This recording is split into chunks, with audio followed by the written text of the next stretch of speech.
Balik kulungan ang isang dating preso matapos mahuli mula sa isinagawang bypass operation ng mga otoridad sa Barangay Bulilao, Mandurriao, Iloilo City. Nito lamang ika-21 ng Hulyo taong kasalukuyan. Ang operasyon ay isinagawa ng mga operatiba mula sa Iloilo City Police Station 10 bilang bahagi ng layunin ng Philippine National Police na linisin ang mga komunidad mula sa banta ng iligal na droga. Kinilala ni Police Lieutenant Greg Matutino, Deputy ng Iloilo City Police Station 10, ang suspect na si alias John, 24 na taong gulang at residente ng naturang lugar, matapos mahuling nagbebenta ng isang sachet ng hinihinalang shabu sa police pusher buyer na nagresulta sa pagkaka-recover ng 1 gramo ng hinihinalang shabu na may standard drug price na 6,800 piso. Dagdag pa ni Police Lieutenant Matutino, matagal nang minamanmanan si alias John na dati nang nakulong dahil sa parehong kaso.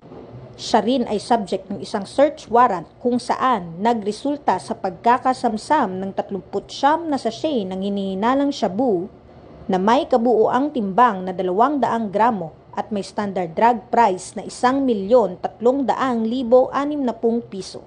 Kasalukuyang nasa kustudiya na ng pulisya ang sospetsado para sa tamang disposisyon at haharap sa kasong paglabag sa RA 9165 o ang Comprehensive Dangerous Drugs Act of 2002. Patuloy ang mas pinaigting na kampanya ng Police Regional Office 6 laban sa iligal na aktibidad kaugnay sa ipinagbabawal na droga upang linisin ang komunidad mula sa mapanirang bisyo. Ang matagumpay na operasyong ito ay patunay ng masigasig na pagsisikap ng Philippine National Police upang labanan ang kriminalidad at maprotektahan ang publiko laban sa panganib na dulot ng iligal na droga.